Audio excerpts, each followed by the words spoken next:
কিয়ামতের দিন সর্বপ্রথম হিসেব নেওয়া হবে নামাজের। নামাজ, বিশ্বনবী ইন্তেকাল করবেন, রূহ বের হয়ে যাচ্ছে, দুই তিনটা শব্দ বললেন, এর মধ্যে একটা ছিল সালাত। সালাত, উম্মতেরা নামাজ, নামাজ, নামাজ ছেড়ে দিও না। কিয়ামতের দিন সর্বপ্রথম হিসেব নেওয়া হবে নামাজের। নামাজ, বিশ্বনবী ইন্তেকাল করবেন, রূহ বের হয়ে যাচ্ছে, দুই তিনটা শব্দ বললেন, এর মধ্যে একটা ছিল সালাত। সালাত, উম্মতেরা নামাজ, নামাজ, নামাজ ছেড়ে দিও না। কিয়ামতের দিন সর্বপ্রথম হিসেব নেওয়া হবে নামাজের।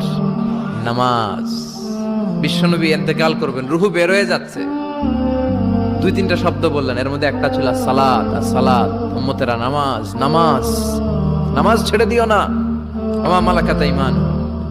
মানুষ ইন্তেকালের আগে শ্বাস বের হয়ে যাচ্ছে, রূহ চলে যাচ্ছে, ওই মুহূর্তে কি জরুরি কথা বলে নাকি ফালতু কথা বলে?